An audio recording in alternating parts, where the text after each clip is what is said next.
What's going on, everybody? Welcome into Blazers Uprise live here on a Thursday. The Blazers are coming off to back-to-back losses against the Golden State Warriors and New Orleans Pelicans. We'll talk about their situation a little bit more. We'll talk about a couple of Twitter narratives, and we'll talk about some prospects potentially to scout in upcoming days, as it is officially March. Eric, one of my favorite months of the year because of March Madness. Big March Madness fan, and getting a chance to scout prospects. And with the Blazers looking like they're going to have 2 first-round picks in this year's draft, now is the time to brush up on this year's draft class. So we'll talk a little bit about that, and I'm looking forward to that. Anyway, how's your day going, man? Oh, not too bad. Just recovering from watching that game in person last night, and got my own basketball game and my son's basketball game are at different times tonight, so I finally get to do both. So I'm excited about that. Nice. Yeah, I played tonight as well, so I'm looking forward to getting some run in and not having to miss a Blazer game for it. Although, honestly, I kind of wish they were at the same time at this point, but that is neither here nor there. Shout out Chris S. with a $1, what's that currency, Eric? It's just pound, right? £1. Poop emoji. Poop emoji.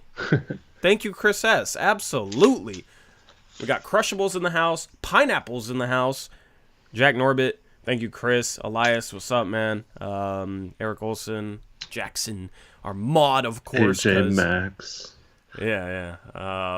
P-Town Maid's always here. Yeah. Patriot. Shout out to all of you. If I missed your name, then my apologies. But Nathan Foley. And Nathan Foley, the legend Nathan Foley, with whatever the hell that emoji is.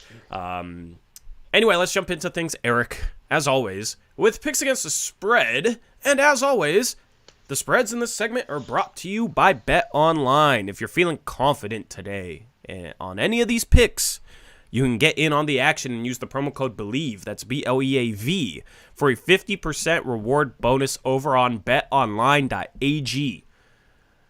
Bet Online, where the game starts. Thank you to them for sponsoring picks against the spread this year. Eric, it's not looking too pretty for me. I went 3-2, but I actually lost ground because Jackson went 4-1. You, Connor, and Jackson are all right on each other's heels, 1 game apart. Mm-hmm. And then chat, you guys are only 2 games back. I'm 4. Zach's 7. He went 5-0 on Monday and only gained a game. But great day from Zach, who's been doing much better recently. Best double down record too at 21-15.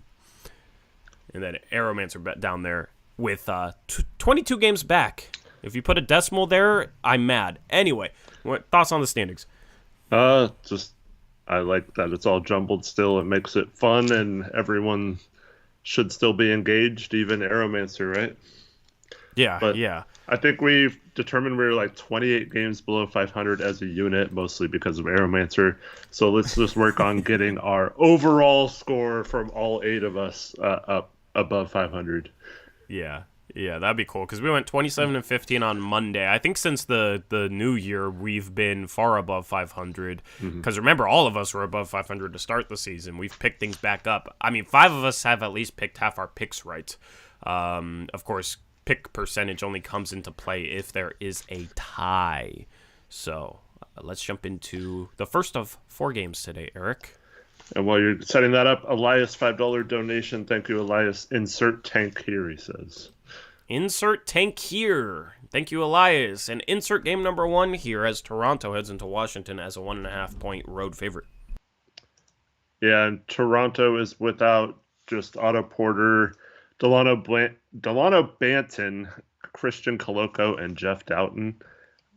Wizards are without Monte Morris, and that's it. I was going to say something about Blanton, but then after last night's performance of trying to say the word brewery, I still can't say it. I can't make fun of any of your mispronunciations anymore. Brewer. Oh. I was telling Gabe about it, and he was saying, just think of the Milwaukee Brewers, and then add an E to the end. Brewery. There. That was good. That was good. Yeah, okay, cool. Thank you, Gabe. Shout out to Gabe. Yeah. Well, I always want to say Blanton for some reason. It's not that I mispronounced it. I just I forget that it's Banton, not Blanton. Because Blanton sounds right. I don't know. Yeah.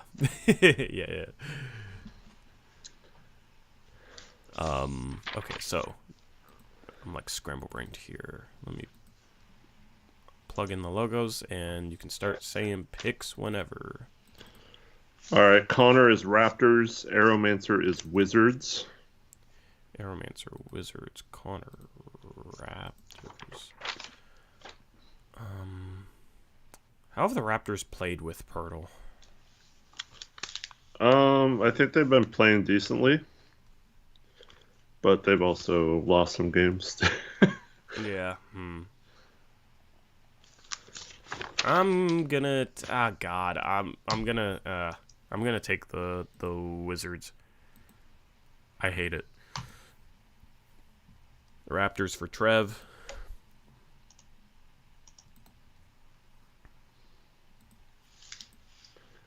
Let me connect the chat pool.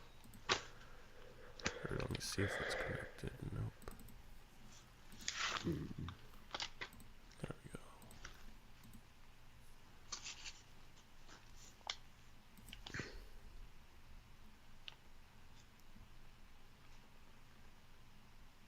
Raptors for Zach. Do you know what you're going with? Not yet. Jackson went Raptors.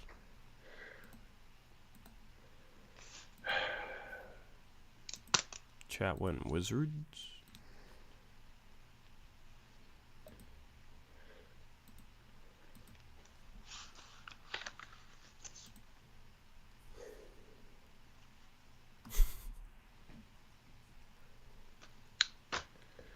I'm gonna go Wizards. Screw it.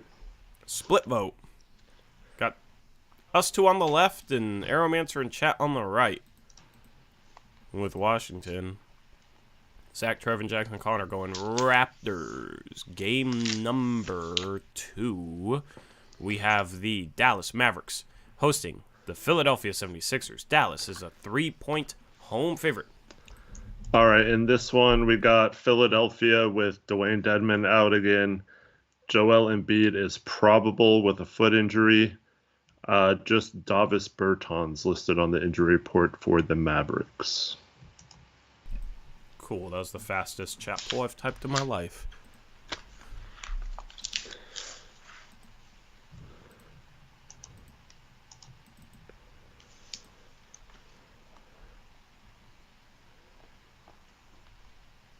I'm gonna do the Mavericks logo in gray.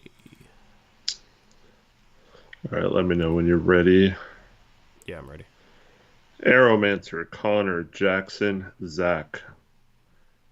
All 76ers.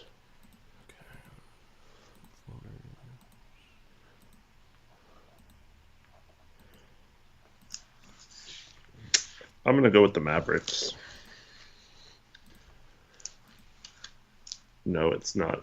Gabe, thanks for noticing. But I always wear this hat. And I always wear this hat. Because I always lose my hat, so I always only have like one hat. Did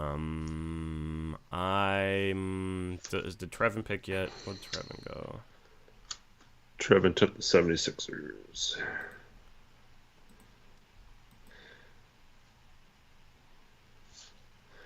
Yeah, I don't think the Mavericks can guard anyone. I'm going to take the Sixers as well.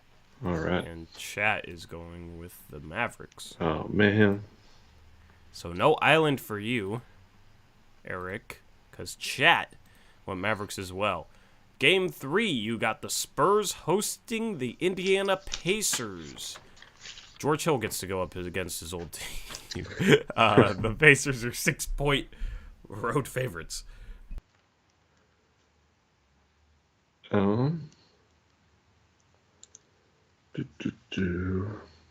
Jackson says Pacers up. I got to read the injuries right. Durr. Tyrese I was wondering what was happening. Halliburton's actually questionable for this one. Yikes. The only Indiana Pacer listed on the injury report. For the Spurs, they're without Romeo Langford, Keldon Johnson, Isaiah Roby, Kem Birch. It looks like Devin Vassell and Trey Jones are going to play in this one after sitting out several games. Future Blazer, Devin Vassell. Hopefully. And Zach Collins in that trade package we were talking about on that stream, Eric. Yeah. I think Zach fits into our bigger trade exception now. I'm liking the idea. They can get Scoot and we can trade 6 for Embiid. Oh man, these games are sick today. I know. Hopefully next Monday we have more games. Trevin and Connor are Pacers. I forgot that would change the chat poll. You said Connor and who? Connor and Trevin are Pacers. Okay. Arrow and Zach are Spurs. I mean, if Hallie doesn't play, I would go Spurs. If Hallie does play, what is he questionable with? I'm going to look this up.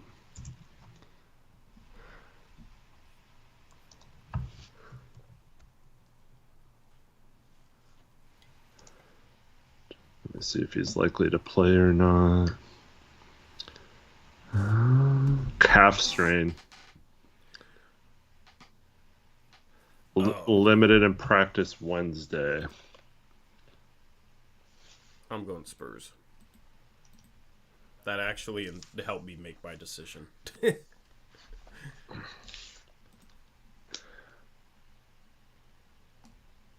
Jackson is Pacers.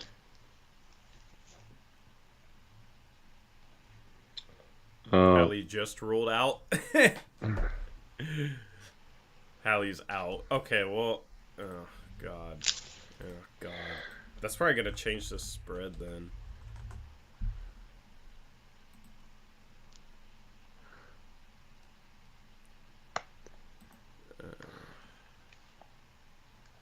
I mean, on Bet Online it's still -6, so if anyone wants to change picks because of that new news, then go ahead.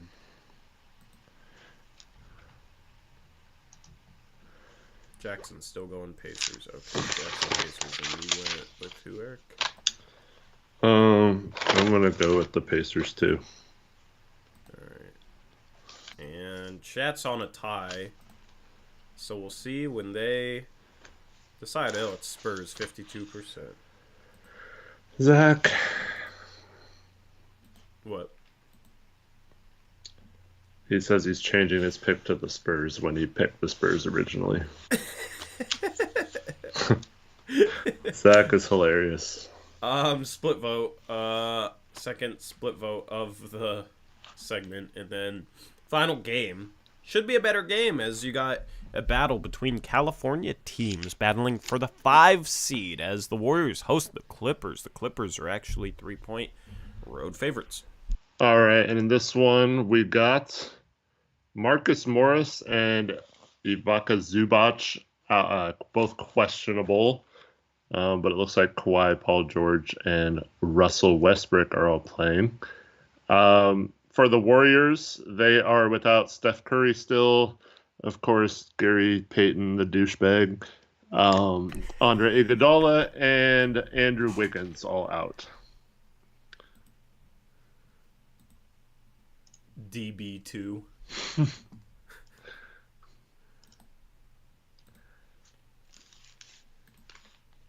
Because he's a douchebag, but also because DB Cooper stole money too.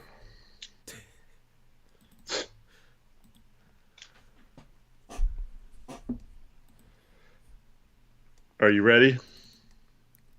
In 3, 2, 1, yes. Say the team first and then say the name. Clippers are Okay. everyone so far. Aeromancer, Connor, Jackson, Trevin. Okay. And Zach. Wow. What are you going with? You want an island, Eric? Not really.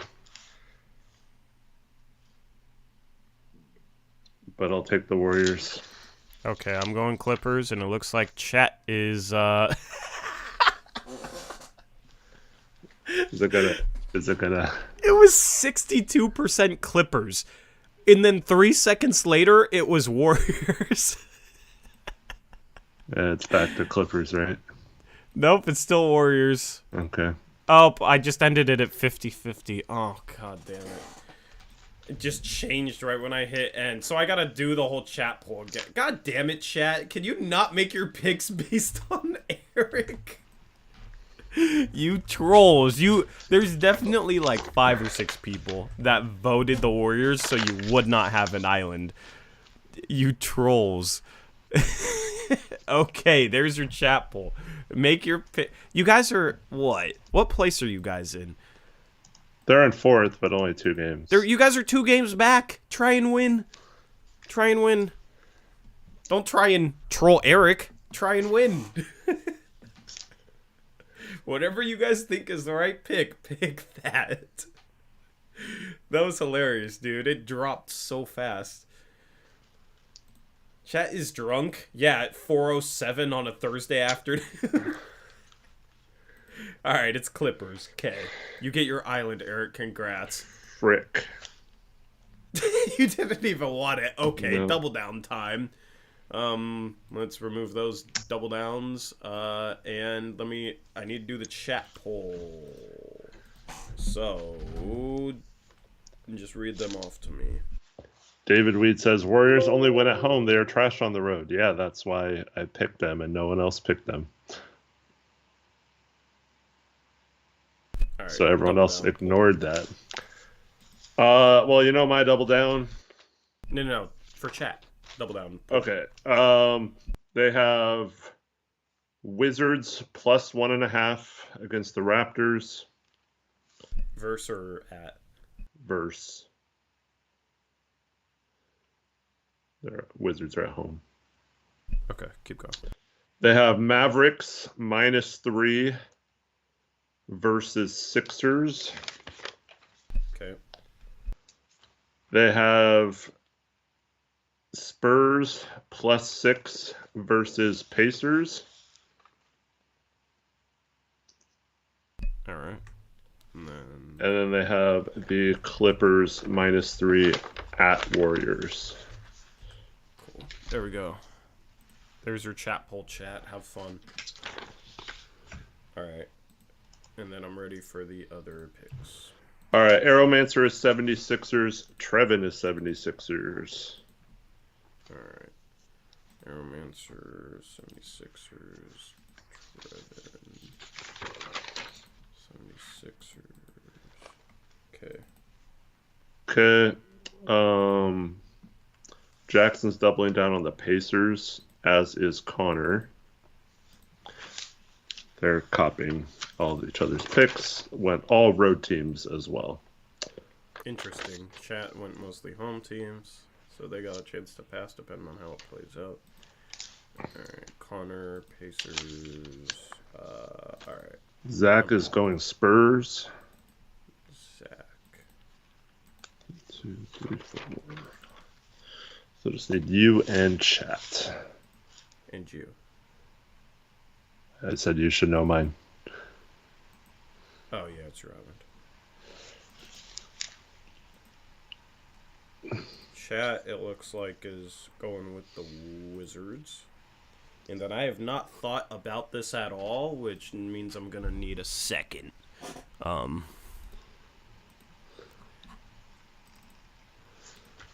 so...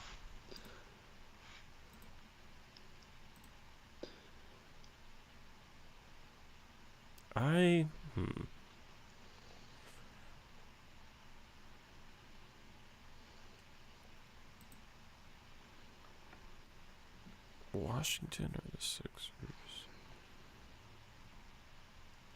I'm gonna go with the Sixers. Going with the bottom dwellers, Arrow and Trevin. Yeah. I'm gonna lift them up to prominence here. So, And then chat says Washington. Interesting. yeah. Yeah, it wasn't even close with the poll. Yeah, it was a little interesting.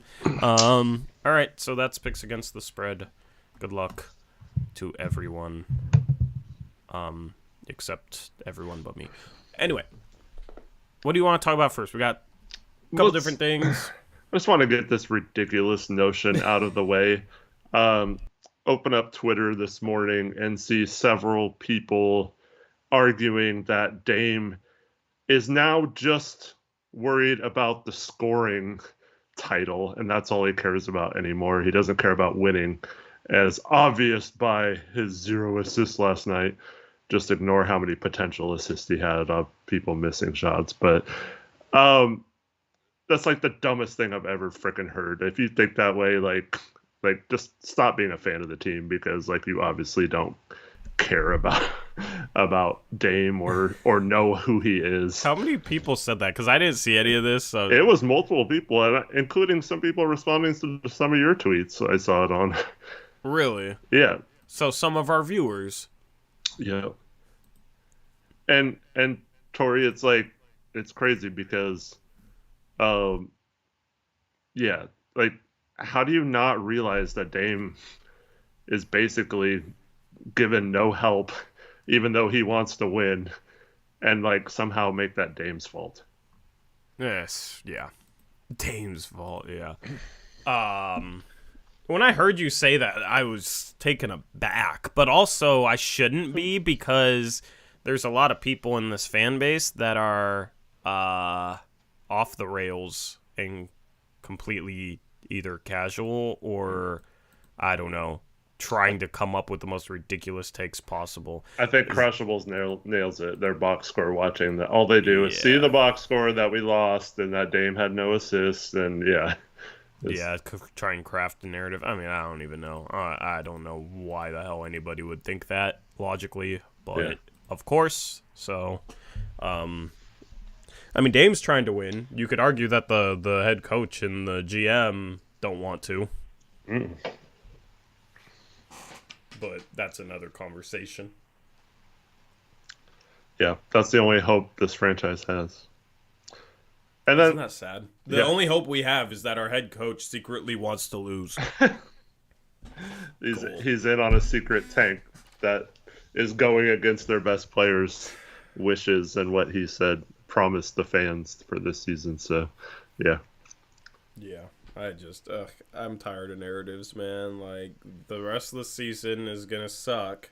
At this point, I want to pay attention to college basketball, but do you want to touch upon the other narratives before we get into that? Yeah, well, I mean, there's two more. So one is that somehow Billups being bad at coaching somehow makes Stotts good again. I don't know.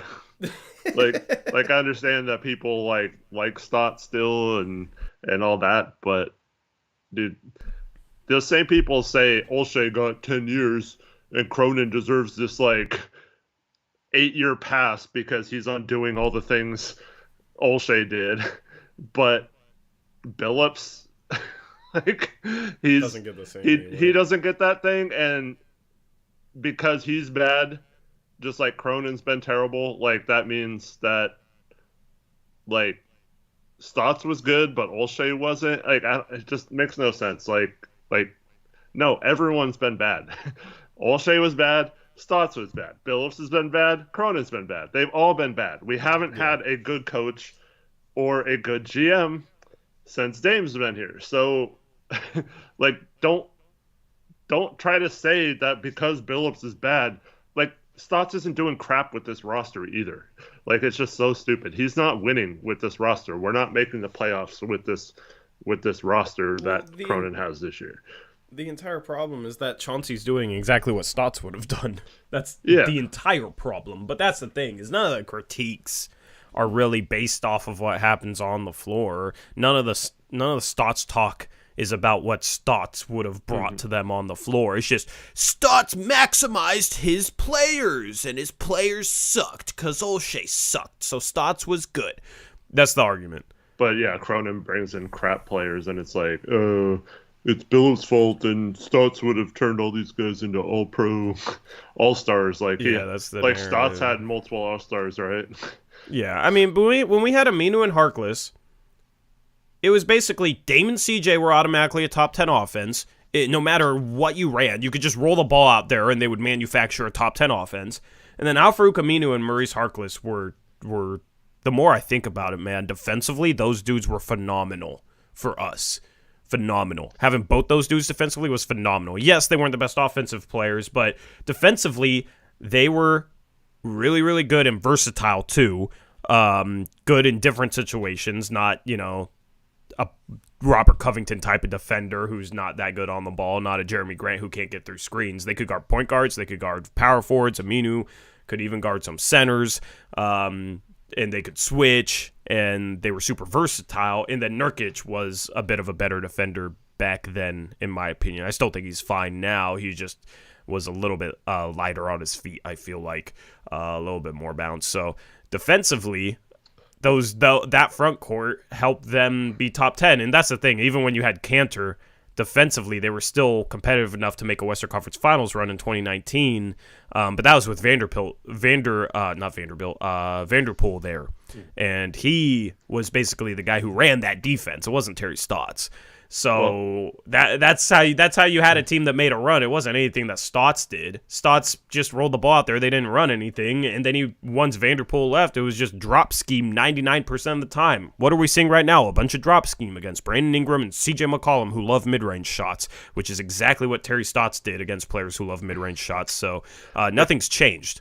David said Stotts never got a top-tier assistant coach. You know why that is? Because Stotts was insecure and didn't want to bring in quality assistant coaches because then he felt threatened that his job security would be on the line. If they got fired, they'd have his replacement on the staff already. So he purposely had horrible staffs and let Vanderpool walk and didn't give him more control because he thought that eventually Vanderpool would take him over and he would be the fall guy and Vanderpool would get promoted, and that's why Vanderpool left. So that's all on Stotts too.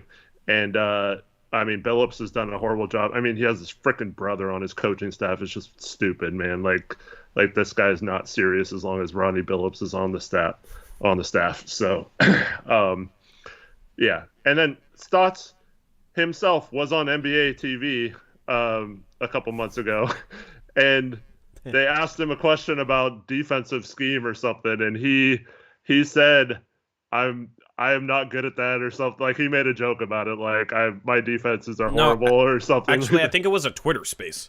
Oh, was it a Twitter space? It was a Twitter space. He's been on NBA. because I was listening. He's been on NBA TV too recently. It was a Twitter space, and they asked him some thoughts on like defense or whatever, and he was like, after my last 2 years in Portland, I don't know if anyone wants to listen to that. Yeah. Right. so like even he realizes that he wasn't doing a good job either. So yeah. Just because you move on from someone like let's not say that like Stotts would be good either. Like he had his chance. He had 9 years with this team and did nothing pretty much. So like if you want to Dame carried this team as far as it could, and yeah. So I mean, I just don't get it why certain people are given passes, and then other people are not, and then because now the whole thing is just, I mean, it was literally after the Rockets game, right, or heading into the Rockets game when Dame said we're not tanking or whatever he said, responded to Chad doing. And then we had all those people on Twitter saying, "See, idiots, we're not tanking. We're going for it. Like they're not quietly tanking." And now it's like, Cronin told us all year that we weren't going to be good. What are you guys talking about? Like he's told you guys that this wasn't going to be the year and we weren't going to contend this year and that there was nothing he could do. It's like nothing he could do. He could get this guy a freaking legitimate center backup or something like to help him right now. He could have not traded for project guys at the trade deadline and got actual talent on the roster. But yeah, just keep giving him excuses. Like it's ridiculous. Yeah, I don't know how one tricks oneself into thinking, see, we're not tanking, but then also this whole year was almost a tank job because we're not good enough to do anything. So what is it then? Um, but that's the thing is, okay, so what? Our goal is to be mediocre, and our goal is to still be mediocre. That's the worst goal possible. You don't want to be mediocre in the NBA. You want to be good or you want to be bad. You don't want to be mediocre. So, Cronin set this team up to tank at the deadline. He knew Yusuf Nurkic was out. Didn't trade for a center. Yusuf Nurkic is still out. Hasn't signed a center. He knew off the Nurkic, buyout market. You had to put in contingencies in case he got hurt, based on games played throughout his career. Going into the season, failed to do that as well. Yeah, and then, I mean, Cam Reddish, I guess, lottery ticket, I get it, whatever. I mean, he's been okay, and, Thybulle's been good.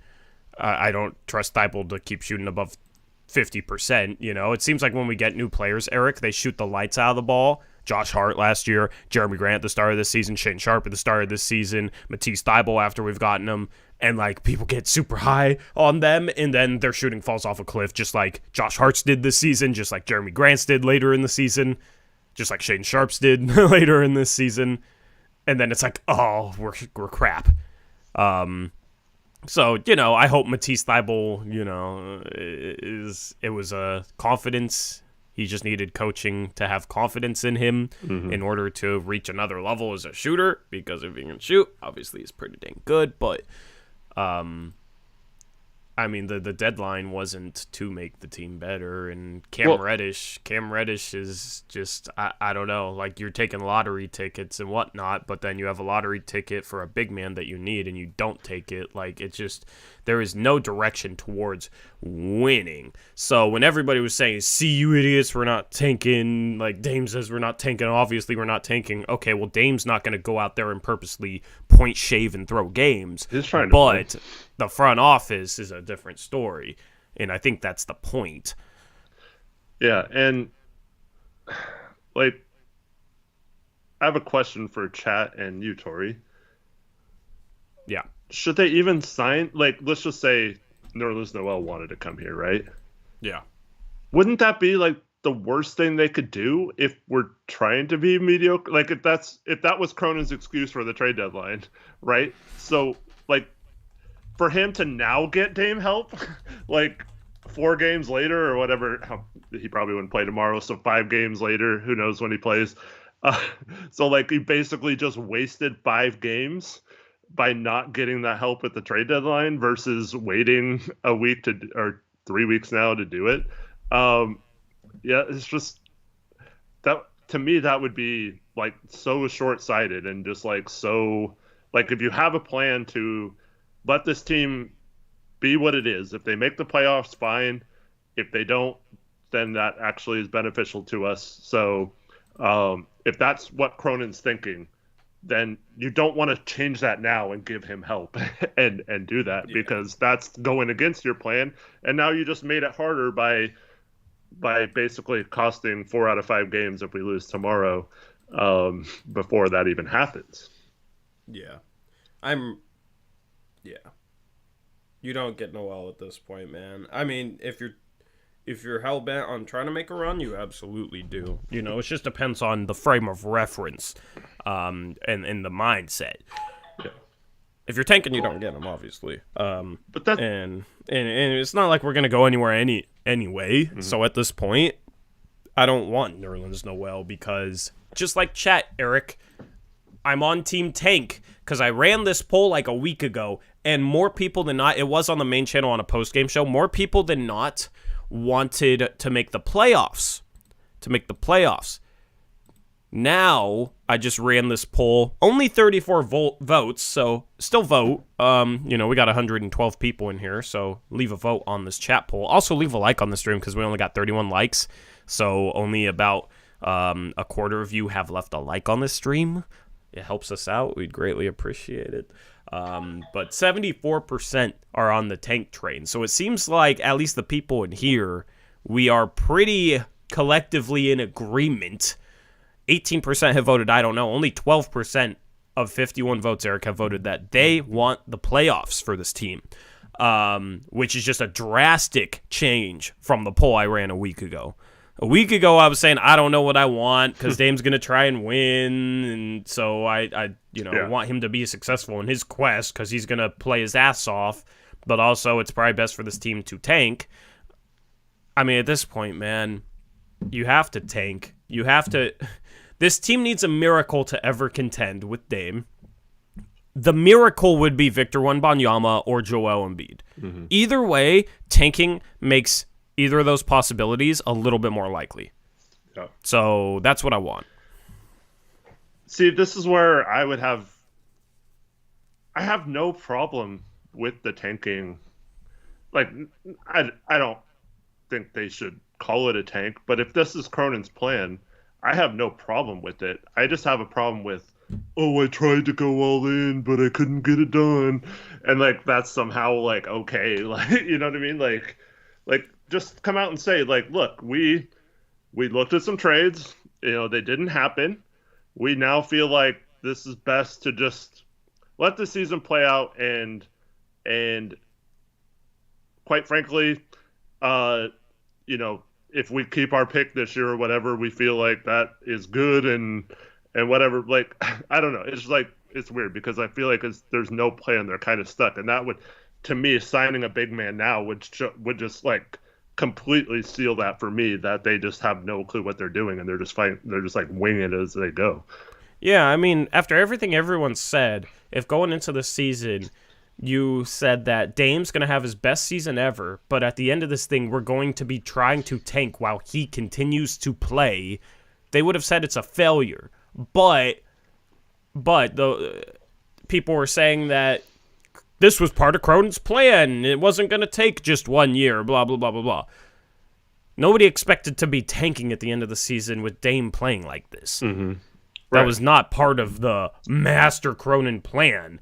It taking multiple years to get to contention, the thought was, okay, well, this team, if Dame's back and, potentially playing the best he's ever played, should be a playoff team, and then it's just taking that extra step. Instead, we have to take like 3 steps, and we're having to take a step back this season in order to try and get there. That was not the expectation. That was not a part of the plan, no matter how many people will try and tell you it was. And also, expectations and plans can change. Like, once we got off to that 10-4 start, and Dame wasn't even playing well in that stretch, right? That was still when he had some good games, but then he gets hurt. And so, like, at that point, and then Dame comes back and starts playing really well. And we had, a month plus of that leading up to the trade deadline. Like, the plan should have been like, get this guy some help because he's good enough now if he has the right counterparts to possibly make some noise in the playoffs. But they purposely chose not to go that route. And that's fine if one or if both of these things are true. One, that Dame is not like, they're not lying to Dame about it. Because if they're lying to Dame and telling him that they're still going to go all in, but they have no intention of doing it. They were telling him that all season, last off season and all that, and they just weren't willing to do it, and they decided to not give him help despite what they told him. I think that's Bush League, and I would never forgive this organization if they went that route, so hopefully that's not the case. But number 2 is like, just say that that's what's best. Like, yes, Dame's on an incredible run, but like, we feel like we're set up to get him more help if we do it this way versus, trying to make the playoffs this year. And Dame is obviously Dame's not happy with it, but at least we're on the same page that he's not like feeling at some point like he was lied to. Because if that's the case and Dame basically goes back on all his loyalty because this organization started not being loyal to him back, that's just inexcusable in my opinion. believe it or not, I'm not particularly worried about that because the way I think it has happened, last offseason they got two guys Dame wanted. GP2 didn't work out. That was kind of a mess and kind of ruined the season a bit, Yeah. Because we were playing well until it was like, oh, well, he's cleared to play. Well, we started to struggle into November, but we were playing well, thinking he's going to come back and give us a boost, and then that turned into an absolute headache, distraction, whatever, so that went south. But that was a guy Dame wanted, and I think it was basically a situation where they told him at this deadline, if there's an all-in move that makes sense, we're willing to go for it, and we hope that we have the assets to get it done, and we'll be aggressive in that sort of scenario. But then deadline comes around, the only all-in move was Kevin Durant, but Phoenix gave up a huge haul for him. Their other plan was Vanderbilt, who's a guy that Dame wanted, and I truly believe they tried to get and failed. Cam Johnson was a guy on the table. They had these plans for guys that would help them now that didn't play out, but they were interested in going out and trying to get.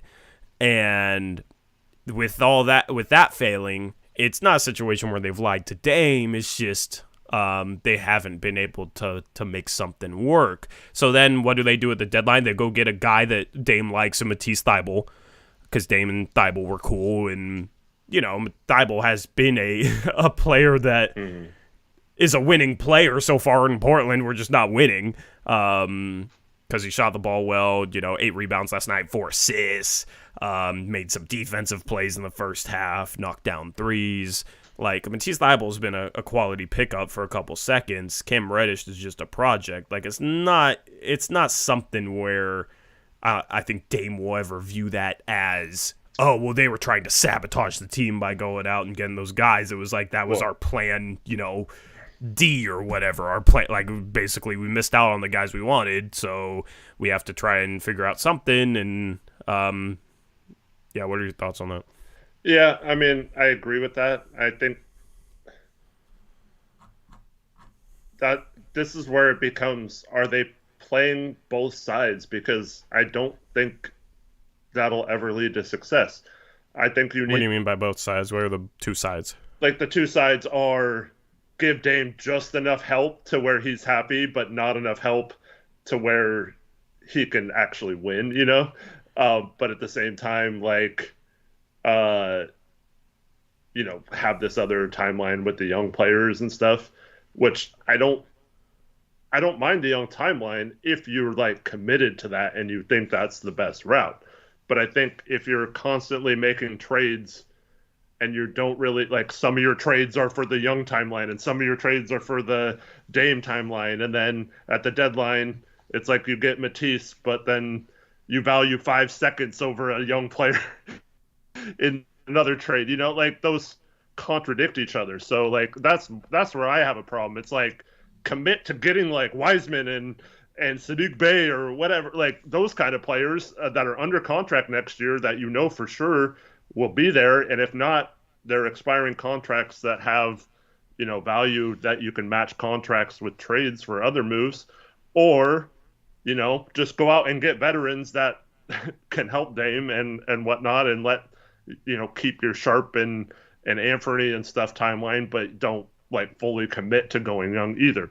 So like that's what I have a problem with. They're kind of dabbing into both sides of it, instead of just picking like our direction. You might not like it, but we think Dame with a bunch of young guys will invigorate him and get him going. And we brought Jeremy along for the ride because he wanted a veteran. But other than that, we're going to go completely into this side and not just like continually doing both sides of it. I don't know. I mean, the execution of things has been at best questionable. I'm not discussing like their failure to or the what. Go ahead. We'll get this. Okay, let's just say Grant walks this offseason, right? Okay. And we don't re-sign Cam. Okay. That means, what do we trade CJ for? The New York Knicks 23rd pick or whatever it's going to end up being? Yeah. I mean, my point is the execution of things has been questionable at best, right? I just don't think it's a situation where they've lied to Dame. I'm not worried about it being a situation where they've lied to Dame. Right. So I just think it's a lack of execution. But like, here's the thing: like, people will say like, we need to trade Anthony to do that, but like, Dame wants Anthony here. Like, that's become one of his like guys. Like that, like Dame and Anthony are close. He does not want to trade Anthony. Like, he would understand if like we can get him beat and we have to trade Anthony, you know, that kind of move. But like, Dame's not okaying like Ant for OG or whatever type trade. Like, you know what I mean? That's yeah. I mean, he didn't want to trade Plumlee for Nurk either, so I don't know how much that matters. But. Yeah, but like this is a little different in that Plumlee was just like his friend. You know what I mean? But like, Dame actually believes in Ant as like a really good player. Like he thinks he can win with Anthony on his team. And Cronin even said that too at the trade deadline. He said that all their decisions are based around putting the best pieces in the front court around those two, not splitting those guys up or potentially splitting them up if the right move came around. I feel like Dame thinks he can win no matter who's on his team. I feel like me and you could be in his starting lineup and he would think he could win. So that's probably true. Anyway,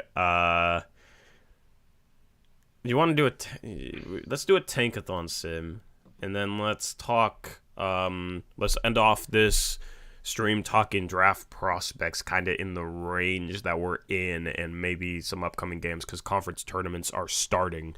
Before March Madness, this is the time to watch college basketball, to pay attention to college basketball, with the Blazers potentially having 2 picks. So let me put up the tankathon here, and then we'll do a sim, and that will segue us into our final talking point.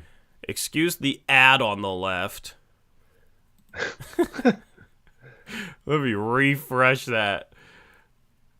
And Nice. Okay, that's better. Now it's a jeans ad and a pharmacy ad. Cool. So, this is where Portland stands as of now. 4.5% chance of the number 1 overall pick, 20% chance of top 4. So let's simulate it and see if Blazers Uprise Live specifically is good luck. At top 12, normal. At 11, you have the Pelicans via the Lakers. At 10, you have Washington. At 9, you have Orlando. So Portland moves up into the top 4.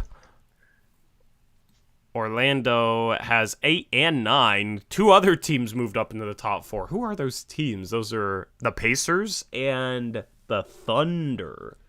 Pacers and the Thunder are top 4 as well. This would be good news because it's 2 other teams that aren't super likely to get the number 1 overall pick. So, if the Blazers jump into the top 4, you would want teams lower to jump into the top 4 mathematically. So, might have a chance at number 1 overall pick here. The other team in the top 4, Portland's 4. Dang, I accidentally showed 4. Was Detroit. OKC gets Wemby to pair with Chet. Congratulations, Grape Ape, if you're still here. Portland gets the 4th pick. What would you do here? Well,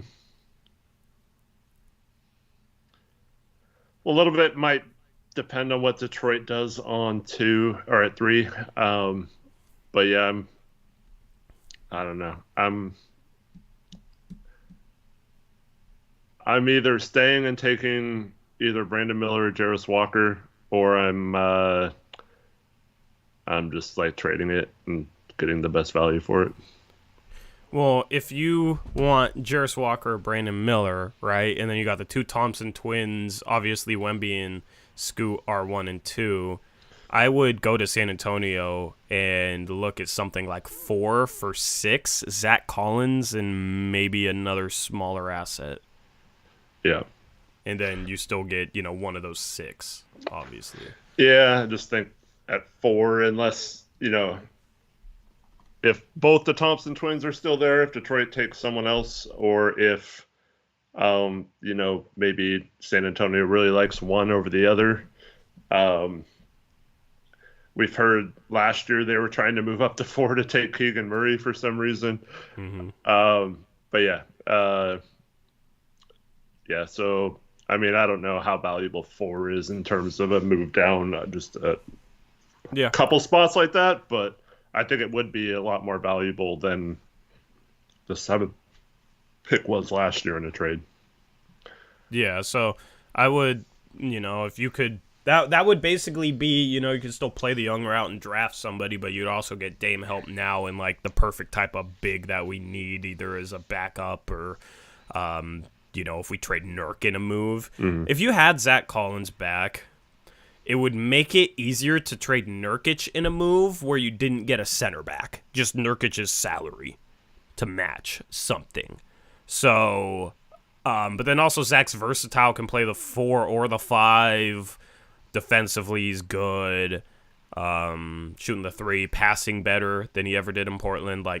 He's become a solid passer. So Zach is a guy that would be nice to have back. So any scenario where Portland moves into the top 4 and San Antonio doesn't, it's like if we had the 2nd pick, then maybe you could get 6 Vassell and Zach Collins. For the 2nd pick, because Scoot is a really good prospect that you could get a lot of value for. So those are the types of scenarios to look at, in my opinion, if the Blazers don't end up with the number 1 overall pick. Now, who are some guys that you're going to be paying attention to in the next week? Maybe some guys that you need to scout. Well, I mean, not guys that I need to scout necessarily, because I've pretty much watched all the first round guys, at least a couple games. But guys that people should pay attention to. I mean, it's pretty much everyone in that. Well, I mean, if we get the Knicks pick, there's like 25 guys you pretty much need to pay attention to. But I mean, in terms of defenders in this range, I mean, you're pretty much looking at Jarris Walker. You're looking at Taylor Hendricks. That's assuming we don't move up into the top 4. Yeah. Those 2 players. Cam Whitmore probably projects to be a good defender eventually. Anthony Black is a good defender, but he's kind of a point guard that can't shoot, so I'm not really very high on him. Those are the kind of guys you should be looking at for our first pick. If you want shooting, there's definitely some shooters with Grady Dick and Jet Howard. I really like those guys in terms of offensively.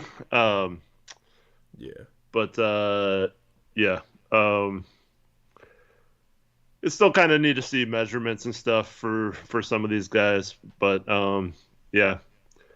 And then down with our other pick, I mean, GG Jackson's like the ultimate boomer bust guy. Like, he's got the perfect tools to be really good, but like is like mentally not there at all. Yeah, I don't want GG Jackson, to be honest. Yeah. But keep going. The centers, I'm really interested to see their measurements. Khalil Ware and Derek Lively. Talked about this before. A guy that seems intriguing. We've talked about this before, but if they both measure close to what they're listed as, I think that bodes well for them being a good center prospect. If they measure smaller and they're more power forward size, that I don't really like it as much. But I was doing some research on Lively, and I saw somewhere where he was listed with a 7'8" wingspan. And if that's true, and he was a legit 7-footer, I think that's definitely someone defensively from that center position that could protect the rim and also switch on to smaller guards a little bit. So I think if you could get a guy like him to be your backup center, or if you trade Nurk or whatever, like eventually maybe be your starting center. I wouldn't trust him as like coming into the league as a starting center, but I definitely think there's some options there in terms of some young bigs that you can kind of groom into eventually being, a Nicholas Claxton type player if you are good at developing them. Oh yeah, if Derek Lively's here at 23 right now, I'm taking him. Yeah. I'm just taking him, and I'm slotting him as the backup center to start next year over Eubanks. Yeah. I think Lively would be a better backup center next year than Eubanks.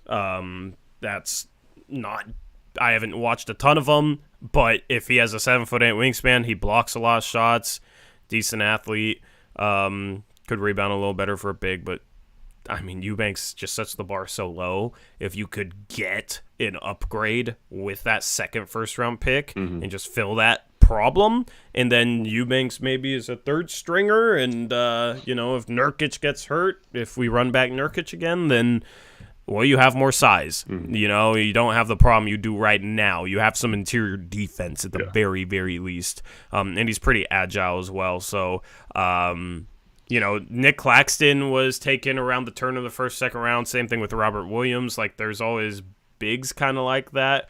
I feel like Derek Lively could be that next one who's just like, why did he fall so far? He was good defensively in college, blocked a lot of shots, but, and he's decently athletic for his size, super long wingspan, but ends up falling for some reason. Then he becomes a guy who, at some point, is one of the best rim protectors and defenders in the league. Yeah. So right now, not knowing a ton about some of these guys, he seems like the pretty surefire pick. Well, the reason why he's not mocked higher is because offensively he's kind of a liability right now, but all those guys you mentioned were kind of that too. So Robert Williams. Yeah. Taylor Hendricks is someone that's still in some of these mocks in the low 20s. There's no way he's like not going to move up into the lottery once the draft process comes around. But obviously if he's there too, someone who's still not very high on a lot of draft boards that has a lot of defensive potential, and maybe if he figures out his shooting a little bit, and that's a guy that I like last year that didn't end up coming out, but Leonard Miller would be available there. So, and then, he's there right at the beginning of the second round. That's a guy who has size and length at that forward position. So if you can come out of this draft with a backup defensive center like Lively and another player like a Taylor Hendricks or a Leonard Miller type who has some potential skills on offense. Taylor, obviously a little more ready, I think, with his shooting ability right now. But both of them project to be really good, long, lengthy defenders. We've talked about that being a huge need for the Blazers. So if you can come out of this draft with a couple of defensive-minded front court players that fix both your size issue and your defensive issues, so I'd really like that process if that's how we go about this draft. Yeah, so guys to watch, especially in conference tournaments for college basketball, would be Kalel Ware, who's another big place for Oregon, Taylor Hendricks, and Maxwell Lewis, because a lot of mocks have had him going around the Blazers pick up here at 9, 10 even, is like I've seen him at 10 on a respected big board. But he could fall to that second round, or that second first-round pick. So Pepperdine isn't going to be in the tournament. UCF isn't going to be in the tournament. Oregon isn't going to be in the tournament. So watch, unless they win their conference tournaments. So those three guys are guys to watch because you're not going to get a chance in the NCAA tournament. Whereas like Derek Lively, if Duke's on in the ACC tournament, I mean, that's a guy to definitely watch. But also Duke should still end up being in the tournament, probably an 8 or a 9 seed right now. So you will get a chance when the lights are brightest and everybody's watching March Madness to watch some Derek Lively. But obviously you need to watch the player for more than a game to get a good feel on them, because a player could have a great game or a terrible game, and that's going to sway your opinion if you only watch one game. But that's a guy to watch. I'm not really paying attention to like Terquavion Smith. or like a Marcus Sasser for the Blazers, a Jordan Hawkins. I'm not really paying attention to those guys, guards that aren't, I just don't want guards out of this draft, so I'm not paying attention to guards. I agree too, but I mean, Sasser, it's, you're watching Jarris Walker, so you obviously watch Sasser too. Oh, yeah, because they both play for Houston. I think Sasser is, he's not going to be like a starting level point guard, but I think he's going to be like a top 10 backup point guard in this league eventually. He's good on both ends. He can score the ball, and defensively he's a menace. So I really like him for a team that needs like a quality backup, but I wouldn't like invest a first round pick in having a backup. Yeah. I tend to shy a little bit away from older small guards. Yeah. I just feel like there's not a great track record there. There's an older guard from last year's draft that has panned out, but he's 6'5", and that's Andrew Nembhard. Malcolm Brogdon was an older guard, but he is 6'5", right? So I don't know. 6'2s, that's where you get like the Devontae Grahams and the, Grant Riller was a name a lot of people liked. But every player's a different player, which is why you got to watch them. And you can't just pigeonhole guys into these certain boxes. So Sasser, you'll get the chance to watch him if you watch Jarris Walker, which could be a Blazers draft target for sure. This is a guy to watch here at the top of the draft. Houston's one of the best teams in the league. And then Alabama with Brandon Miller, of course. And then Arkansas with Anthony Black and also Jordan Walsh, who could be a second-round target, who's a guy that can defend. I would like Jordan Walsh with our 46th pick that we'd have right now, Eric. Jordan Walsh sucks.